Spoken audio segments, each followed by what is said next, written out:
Mi nombre es Ana Susana, soy de México y me dedico a estudiar las plantas, soy botánica. Yo soy Randall, soy de Costa Rica y mi interés académico es la ecología molecular marina.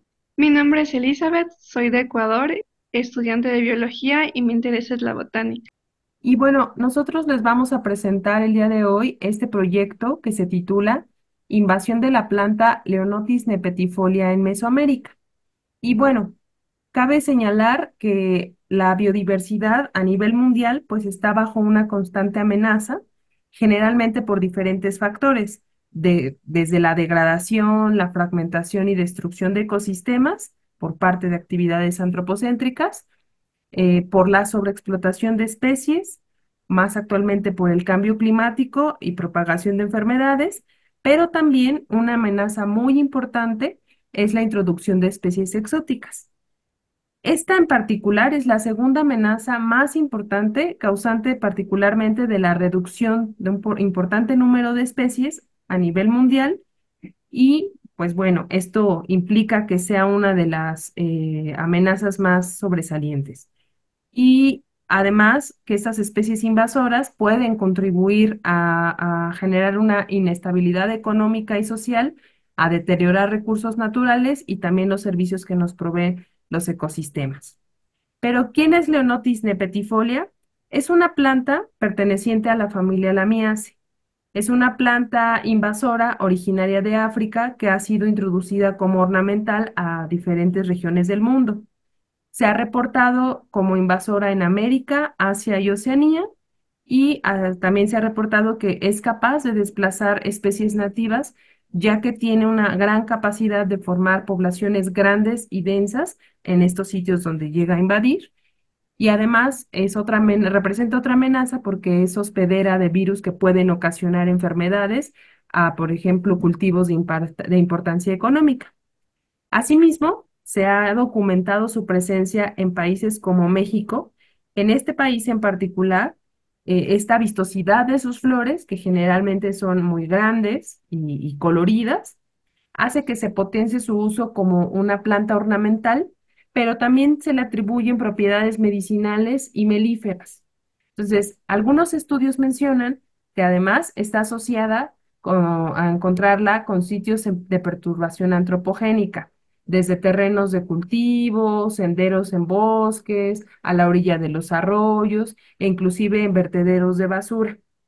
Y bueno, con este contexto, nosotros en este proyecto decidimos conocer, como parte de los objetivos, perdón, conocer el patrón de distribución de Leonotis nepetifolia, particularmente en Mesoamérica, bajo diferentes periodos de tiempo. Esto con el propósito principal de identificar áreas de alta densidad y expansión reciente de esta especie que pudieran ser susceptibles a su invasión.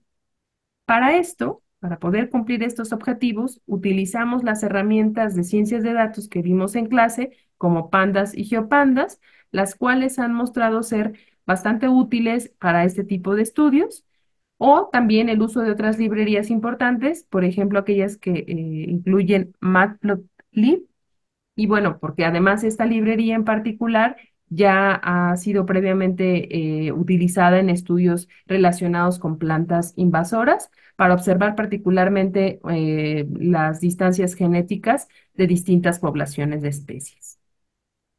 Pero, ¿cuál es la razón por la cual escogimos este tema? Principalmente los impactos ecológicos, ya que muchas de las especies invasoras tienden a modificar los ciclos biogeoquímicos, también alterar las estructuras de los niveles tróficos y hasta transmitir enfermedades, por lo cual muchas de las especies nativas tienden a ser susceptibles. Esta es la razón por la que es necesario conocer los patrones de distribución en diferentes periodos de tiempo. Bueno, para el análisis de los datos, como ya se mencionó, se utilizaron las librerías Pandas, Matplotlib y GeoPandas. Y como tal, lo primero y más importante es cargar los datos. La base de datos se obtuvo de la página del Sistema Global de Información sobre Biodiversidad, o GBIF, que es una red que recopila y pone a disposición del usuario información sobre las distintas especies. La base de datos que nosotros usamos se puede acceder en este link e incluye registros tanto de herbarios y muestras de museo como observaciones almacenadas en iNaturalist. Em, los datos incluyen 50 variables, todas de tipo ya sea de texto o numéricas, pero no se van a usar todas esas variables, sino que se van a filtrar. En total, la base de datos cuenta con más de 11.000 registros, pero como acabo de decir, se van a filtrar, entonces se van a usar menos de esos datos. Primero se redujeron la cantidad de variables o columnas para dejar únicamente aquellas que podrían ser de importancia. Estas incluyen, por ejemplo, la taxonomía de las plantas, así como información de temporal y espacial de dónde ocurrió el registro. Por ejemplo, el código del país en el que se dio el registro, la localidad o provincia, la latitud y longitud y información temporal como día, mes o año. Otra información incluye el estado de ocurrencia, es decir, si el registro es de presencia o ausencia, para el caso de nosotros todos los registros son de presencia. El tipo de registro, si es una observación hecha por una persona humana en una aplicación como iNaturalist, o si es un espécimen preservado. Y en este caso de si es un espécimen preservado, el código de la institución en donde se mantiene y el código de la colección.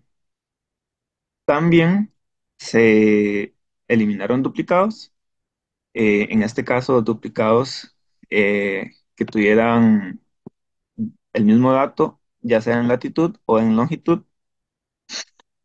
Y luego de hacer eso, se quedaron 7.391 observaciones. Entonces se redujeron cerca de 4.000 observaciones.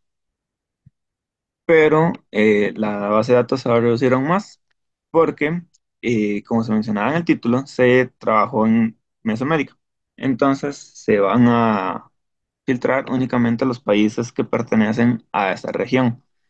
Estos incluyen México, Belice, Costa Rica, Colombia, Honduras, El Salvador, Guatemala, Nicaragua, Panamá y República Dominicana. Em, Aquí podemos observar algunos bueno, la cantidad de valores perdidos en cada una de las columnas. Resaltar tal vez que muchos de estos no poseen una localidad, pero los que más importan son latitud y longitud para graficar en el mapa y también las variables temporales y de país, que son los que se van a usar en este estudio. Am, bueno, aquí podemos observar algunas de las observaciones que no poseen latitud o longitud y que van a ser eliminadas. Y luego de eliminar, quedaron 2.926 registros. Aquí podemos observar algunos de esos registros que sí se mantuvieron. Estos, por ejemplo, son observaciones que se tomaron de iNaturalist. Am, Realizamos algunos gráficos básicos, tal vez, entre ellos la cantidad de registros por país. En este gráfico no se muestra México por la razón de que la gran mayoría de los datos provienen de este país. Entonces, el gráfico no quedaría bien. Más de 2.500 de observaciones son de México, mientras que el segundo país con más observaciones es Colombia, con apenas 80, poco más de 80. Por otro lado, los países con menos observaciones son Panamá, El Salvador y Costa Rica. Am, de igual forma, aquí podemos ver la cantidad de observaciones que se han registrado. a lo largo del tiempo. Este gráfico inicia en 1990, no obstante, la base de datos contiene datos de años anteriores a esa fecha, pero lo que se resalta aquí es un pico, o bueno, un aumento que inicia más o menos en el 2013-14 y tiene su pico en 2022. En 2023 se redujo y para el 2024 mm, hay hasta el momento menos observaciones también. Am,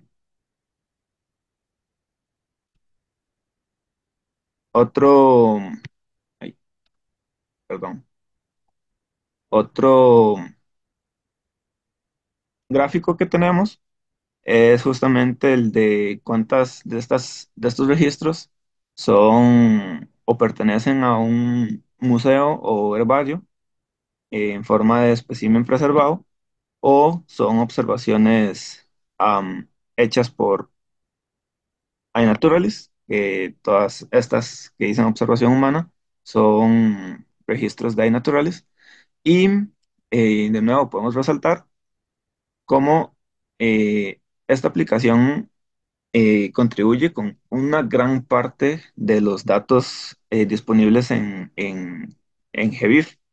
Esto resalta la importancia de estos proyectos de tipo de ciencia ciudadana, por lo que es siempre importante tener presente esa posibilidad.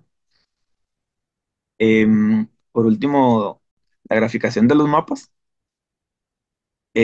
Para esto dividió los datos en cuatro subconjuntos.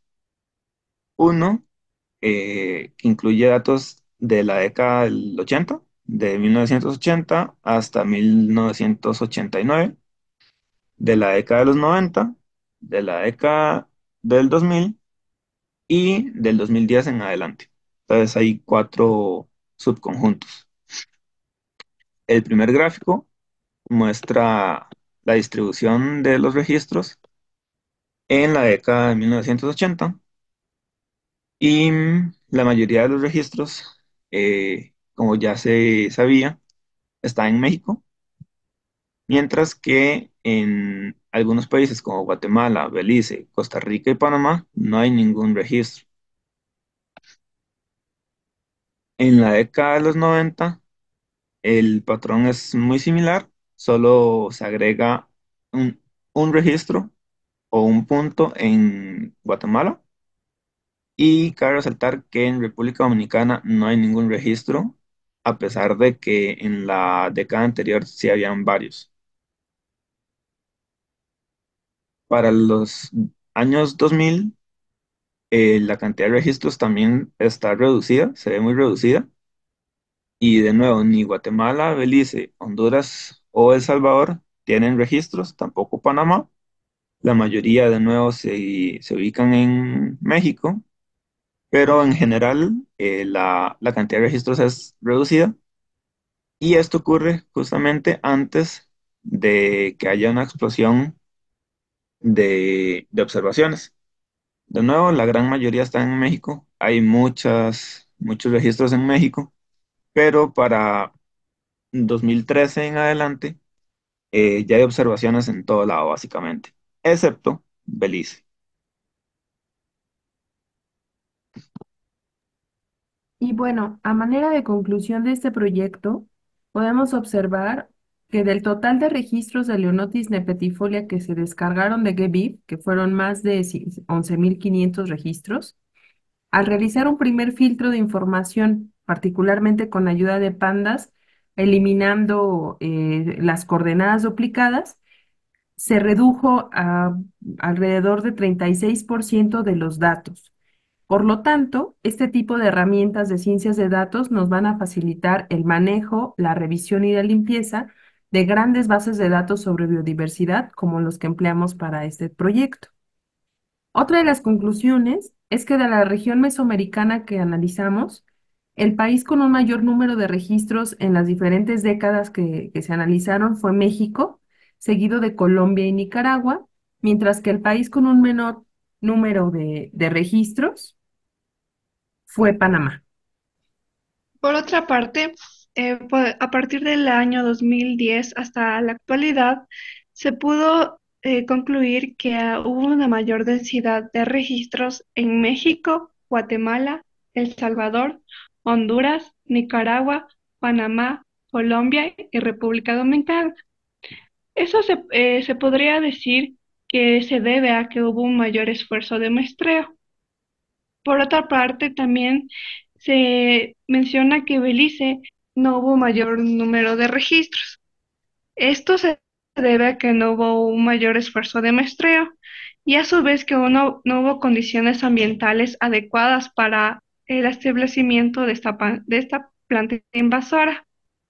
Y finalmente, se puede destacar que que es importante alentar y continuar con proyectos como Naturales que permite la colaboración de personas como la ciudadanía, que permite la creación de datos importantes para la creación de estos proyectos. Gracias.